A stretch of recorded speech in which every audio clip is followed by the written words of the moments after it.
Hello, salut, bienvenue à tout le monde, incroyable, il y a déjà des gens. J'ai fait une petite introduction un peu plus longue que prévu, tout simplement comme ça laisse le temps aux personnes d'arriver tranquillement et de venir faire leur petite installation afin de suivre ce live à l'aise. Alors, je vois que Ekat a déjà ouvert les hostilités avec un chapeau. Alors, chapeau, c'est une action qu'on peut faire sur Twitch avec des points. Et ça permet de me faire changer de tête. Soit je vais chercher une petite perruque marrante ou je change de petit bonnet. Alors, il se trouve que j'avais mis mon superbe sapin. Je vais donc prendre un truc encore plus déconcertant. Les boules de Noël. Voilà, c'est comme ça. Salut à tous, salut à Elisa, Rick7, Galadjo, Matt Silver, Benoît, Ekat, Mizen et... c'est déjà pas mal. On est bien là, non? On s'entend, c'est cool. On va montrer des petits jeux de société marrants. Salut Amy, bienvenue. Salut Wanagame. Donc ça va être cool parce que c'est la troisième semaine qu'on entame du stream de Noël. Alors le stream de Noël, si vous ne les avez pas encore suivis jusqu'ici, c'est un ensemble de petites vidéos courtes dans lesquelles tous les jours je vais présenter, donc du lundi au vendredi, 5 jeux de société. Un jeu pour enfants, un jeu pour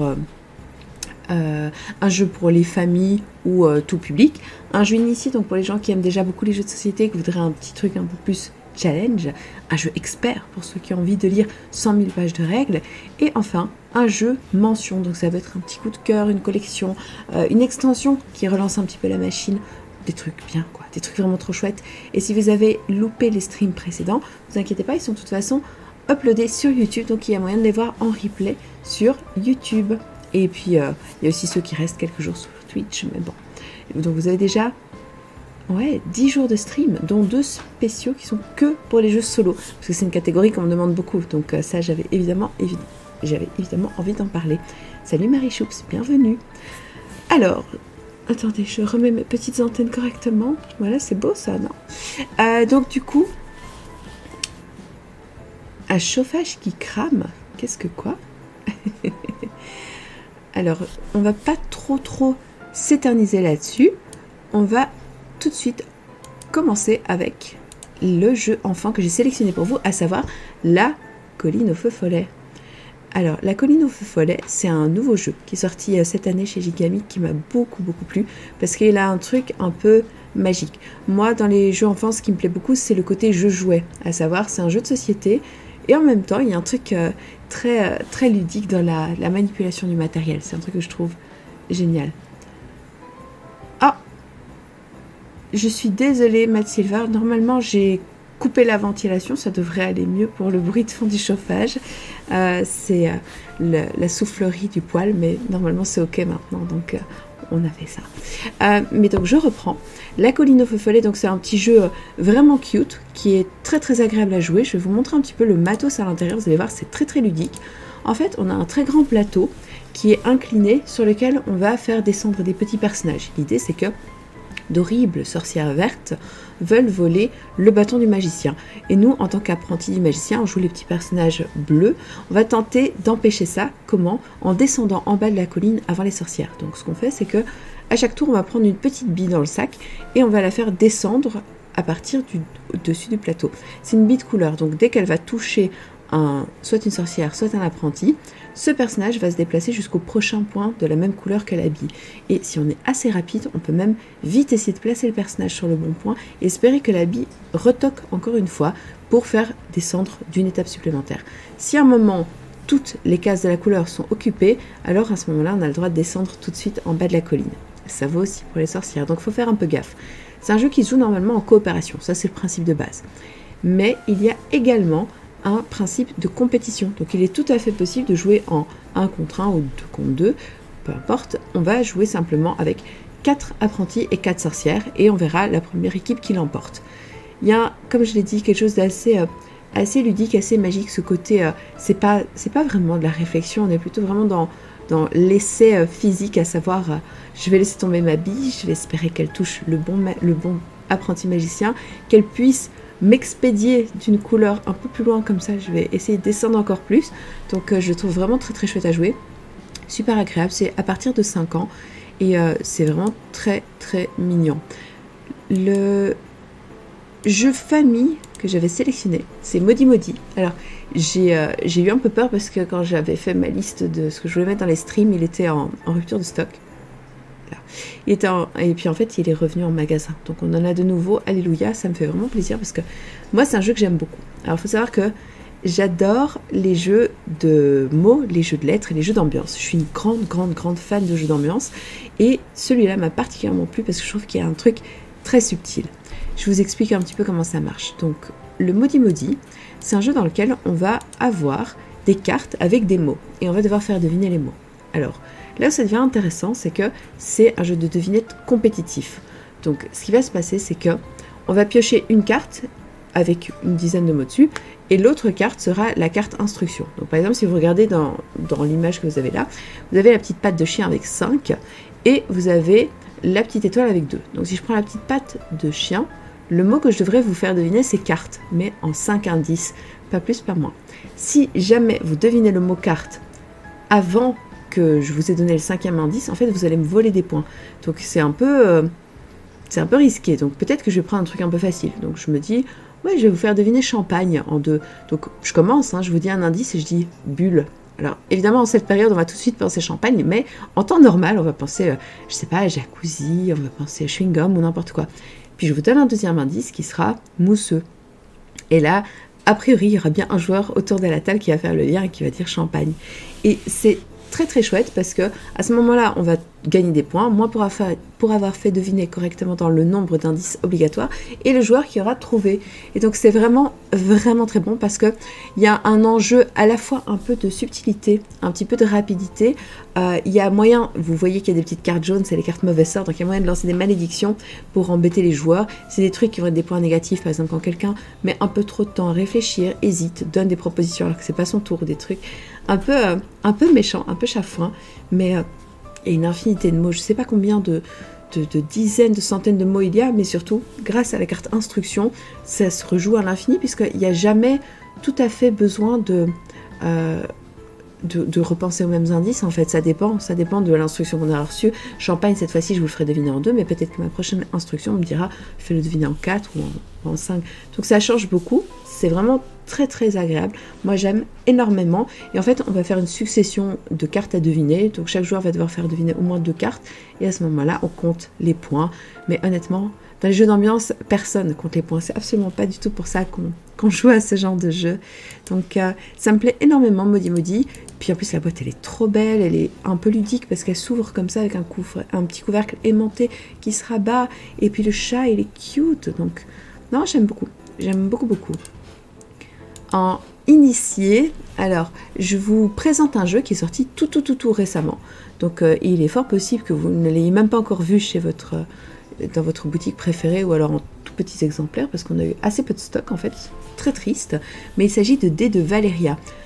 Si vous connaissez un petit peu ma chaîne, vous savez que je suis vraiment extrêmement fan des jeux de cases à cocher.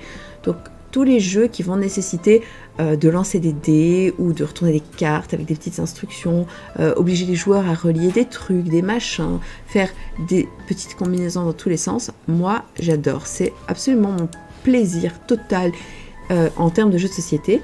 Et donc les jeux de cases à cocher, ça me plaît beaucoup. Et quand j'ai vu Valéria, alors il faut savoir que j'ai pas joué à la collection des Valéria, pas du tout, mais quand j'ai vu celui-là, je me suis dit, il faut absolument que je l'essaye. Et une fois que je l'avais essayé, moi j'étais convaincue qu'il fallait que je vous en parle. Parce qu'en fait, d'une manière assez spéciale, il n'y a pas énormément de choses très originales. Il n'y a rien où on se dit, ah ça j'ai jamais vu nulle part. Mais il y a un truc qui s'imbrique très bien et qui déclenche chez moi cet effet que j'aime bien appeler l'effet flipper, pas le dauphin, la machine. Quand on appuie sur un truc et puis tout d'un coup il y a un machin qui s'allume et puis ça se déclenche et puis ça fait bing dans tous les coins. Il y a ça avec les jeux de cases à cocher et avec celui-là particulièrement. Donc le principe c'est qu'on va lancer à son tour, on va lancer 6 dés et on va pouvoir utiliser les dés noirs pour cocher sur les petites pistes que vous voyez dans la carte de gauche. Donc en fait c'est 2 pages qui sont côte à côte. Elles sont recto verso, comme ça vous pouvez les réutiliser à l'infini. Donc vous allez cocher dans la piste brune les numéros que vous avez lancés sur votre des noirs. Et donc, par exemple, avec 1 et 1, je peux soit cocher 2 fois la ressource numéro 1, soit je coche une fois la numéro 2. Donc, et je peux même faire les deux si je veux, si je les ai activés. C'est ça qui est intéressant, c'est qu'en fait, les ressources en question, ça va être 4 types de citoyens différents. Donc, j'aime bien dire la royauté, mais c'est pas du tout ça, c'est des religieux, des soldats, des artisans et les guildes des ombres, donc des assassins. Et l'idée, c'est qu'ils sont représentés de manière pas tout à fait égale. Donc, il y a plus de soldats et d'artisans que d'assassins et de religieux. C'est normal. Et avec les autres dés, vous allez pouvoir choisir d'en utiliser un ou deux, le dé bleu étant un modificateur. Et en fait, chacun des autres dés a une petite action. Le dé jaune, ça vous permet d'activer une nouvelle sorte de citoyen. Le dé rouge, ça vous permet de cocher les monstres en bas à droite. Et le dé vert, ça vous permet de cocher les petits chemins que vous voyez sur la carte de droite. Salut Rascal, bienvenue. Et donc oui, Eket, on peut tout à fait jouer à Dés de Valéria, même si on connaît absolument pas le jeu de plateau. D'ailleurs, la preuve, moi je l'ai fait et j'ai vraiment passé un super bon moment. Salut Galate72. Donc vous choisissez d'abord ce que vous allez activer comme citoyen sur votre fiche couleur brune avec les dés noirs. Ensuite, vous allez utiliser vos dés de couleurs pour pouvoir utiliser une des actions, à savoir faire du militaire, faire de l'exploration sur vos zones vertes ou faire du jaune pour engager plus de citoyens, ce qui vous permettra donc de mieux profiter des dés noirs plus tard. On va jouer comme ça une succession de tours jusqu'à ce qu'un joueur ait coché tous les citoyens de 3 pistes différentes et là ça déclenchera la fin de partie. Il y a un truc très intéressant, c'est que au fur et à mesure de la partie, on va avoir aussi la possibilité de cocher des petits trésors à gauche. Donc c'est ça que je vous dis, c'est un effet flipper. Il y a un machin, vous mettez une croix, ça vous donne la possibilité de mettre une autre croix qui vous déclenche un troisième truc, etc. Et donc les trésors, notamment, sont des choses, quand vous les accumulez, vous pouvez construire des statues. Ce sont les petites cartes que vous voyez là en diagonale en haut. Et ce sont des objectifs que vous allez piocher au fur et à mesure de la partie. Salut Enjoy to be, bienvenue. Et ces objectifs sont très intéressants parce qu'ils vont vous donner beaucoup de points de victoire supplémentaires à condition d'avoir choisi correctement ces statuts. C'est un jeu avec une immense courbe de progression. Donc vous allez vraiment avoir beaucoup le temps de découvrir la profondeur du jeu, savoir un peu comment vous allez pouvoir faire en sorte d'optimiser le plus possible vos coches, vous rendre compte qu'il y a des choses qui ne sont pas du tout intéressantes et que ça ne vaut pas la peine d'explorer l'entièreté des terrains verts. Il y a des améliorations à choper un peu partout qui vont vraiment beaucoup vous aider, donc ça m'a vraiment beaucoup plu. Le seul petit bémol, c'est que c'est vrai qu'en termes d'ergonomie, il y a des petites choses où je me dis, c'est pas forcément évident dans les premières parties de se rendre compte quel citoyen on coche, quel bonus on débloque, etc. Il aurait peut-être était judicieux d'ajouter des petits rappels visuels, mais bon, la feuille elle n'est pas extensible à l'infini non plus, elle est déjà pas très grande, encore qu'elle a un format quand même assez correct, mais voilà, j'ai vraiment passé un excellent moment avec ce jeu. Je me suis dit, celui-là me plaît, je suis contente d'y jouer, je passe vraiment des instants excellents. C'est plus long que prévu, hein. Il vous annonce 25 minutes, mais clairement vous pouvez tout à fait envisager 1 heure pour votre première partie, mais voilà, c'est un jeu de cases à cocher qui est un peu expert, un peu exigeant, donc c'est pour ça que pour moi, initié c'était tout à fait la catégorie où j'allais le mettre. Mais si vous aimez les jeux avec plein de combos dans tous les sens, avec des trucs qui se déclenchent à chaque fois, avec l'impression de faire des choses importantes tout le temps, franchement, foncez. Merci pour ton follow, Enjoy to be. Alors, donc ça c'était pour Dés de Valéria. On va enchaîner sur le Seigneur des Anneaux, le jeu de cartes, le JCE. Ah, le JCE, très bien. Tu as raison Rascal, avec les jeux comme ça, avec des millions de combos, faut faire attention avec les gens qui ont des problèmes de concentration parce que clairement, tu peux vite passer à côté d'un truc que tu as coché et ça demande un certain investissement. Et c'est vrai, Misen, la carte hiver, elle est très chouette et elle s'achète à part. Donc comme ça, vous savez, c'est une carte alternative avec d'autres terrains et avec un décor hivernal qui est évidemment trop mignon et tout à fait de saison. Pour le Seigneur des Anneaux, le jeu de cartes, le JCE, puisque c'est un jeu de cartes évolutif, il s'agit d'un jeu qui a déjà une dizaine d'années mais qui a été réédité dans une nouvelle boîte où fondamentalement les règles sont exactement les mêmes que l'ancien, mais il y a eu des ajustements pour faire en sorte notamment que le jeu soit plus clair à destination d'un public qui allait découvrir le jeu. Si vous avez joué par exemple à Horror Arkham, le jeu de cartes, ou à Marvel Champions, on reste tout à fait dans la même veine, à savoir du jeu de cartes coopératif dans lequel vous allez faire un peu de deck building. C'est du deck building en amont, donc c'est pas du jeu où vous allez vraiment changer votre deck au fur et à mesure, c'est un jeu où vous allez construire votre deck pour pouvoir affronter les différentes menaces. Et l'idée c'est que la grosse différence par rapport à Horror Arkham et à Marvel Champions, ici vous ne jouez pas un héros ou un investigateur, vous allez jouer 3 héros. Et donc vous avez vos héros qui sont vraiment ceux qui vont driver votre équipe et un paquet de 50 cartes. Les 50 cartes que vous avez vont être composées de des armes, des sorts, des attaques, des tactiques, etc. Mais surtout, il faut savoir que ces paquets seront un petit peu orientés. Donc vous avez des couleurs, si je puis dire, en fait, même pas, c'est pas des guillemets, c'est vraiment des couleurs qui vont dire par exemple, un sera plus orienté commandement, un sera plus orienté attaque, ça s'appelle pas comme ça, je crois que ça s'appelle tactique ou un truc comme ça.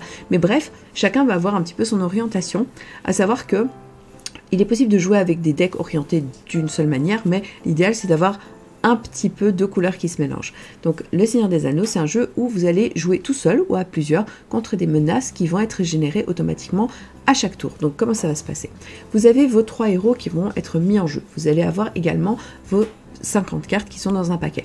Et à votre tour, vous allez pouvoir générer des ressources que vous allez mettre sur vos héros, qui sont des points qu'ils vont pouvoir utiliser, déclencher pour pouvoir acquérir de nouvelles cartes. Ensuite, vous allez avoir le choix de placer donc vos héros au cœur d'une aventure ou pas. Et ce qu'il faut savoir, c'est qu'ils ont plusieurs postures entre guillemets. Vous pouvez décider de les laisser rien faire du tout pour éviter de dépenser leurs actions, parce que par exemple vous voudriez les garder pour vous défendre, parce qu'une fois que vous avez par exemple engagé vos héros dans une aventure, donc les aventures ce sont les périples qui vont venir à vous, que vous allez devoir déjouer pour pouvoir faire baisser la menace au risque de perdre la partie. Donc une fois que vous les avez engagés dans un périple, vous n'aurez pas l'occasion de les utiliser pour attaquer les méchants qui sont déjà en jeu ou pour vous défendre. Donc il va falloir faire toujours un choix, d'où l'intérêt et toute la subtilité d'avoir 3 héros en parallèle. C'est vraiment hyper bien fait.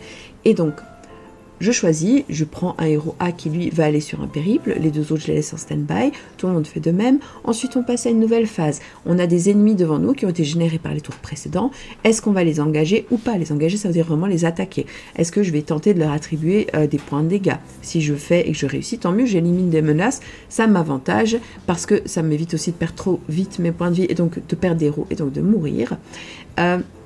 Mais si je le fais pas, je peux décider de, encore une fois, laisser la menace des ennemis devant moi augmenter un petit peu pour me dire que je me défends, parce qu'en fait, je vais garder mon action pour activer mes héros qui sont là afin de contrer les menaces et les attaques qu'on va m'envoyer sur la tronche. Et en fait, l'idée c'est que à chaque fois, ces phases vont se répéter avec des phases où vous allez devoir décider quoi faire de vos héros. Est-ce que vous allez les envoyer quelque part? Est-ce que vous allez tenter de résoudre des quêtes?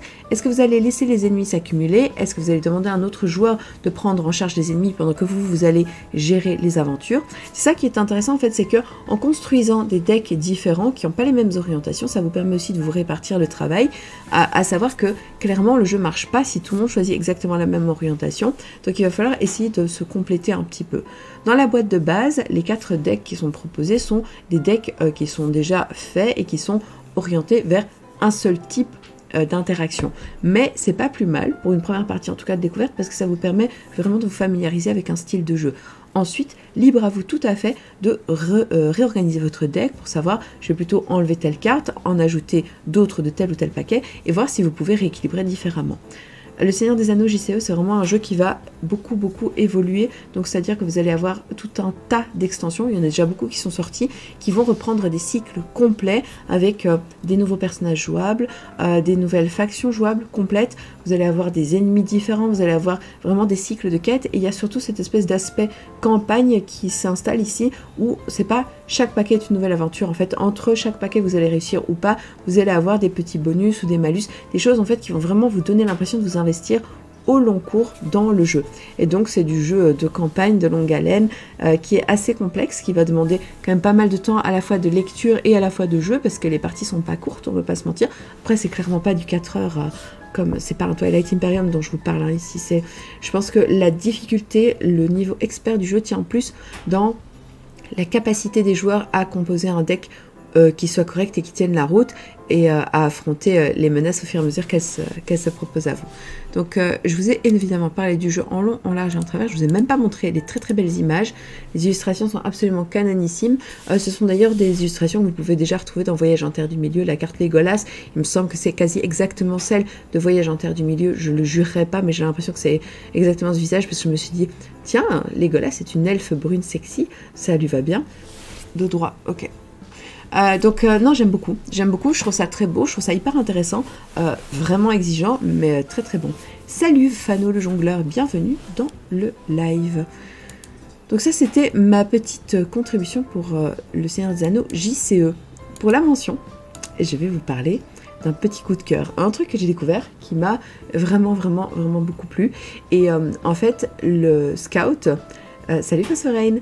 Scout, c'est un truc qui m'a fait me rendre compte à quel point, en fait, j'aimais les jeux d'ambiance sans oser me l'avouer. Et donc, c'est pas vrai, non, je reconnais tout à fait. Mais j'étais pas sûre d'aimer les jeux de cartes, par exemple, à ce point-là. Je vous montre. Alors, Scout, qu'est-ce que c'est? C'est un jeu qui va un petit peu ressembler à Caro Combo, si vous avez déjà joué. Donc, c'est un jeu dans lequel vous allez avoir un ensemble de cartes que vous allez tenir dans votre main mais que vous ne pouvez jamais réorganiser. Et ça, c'est très intéressant.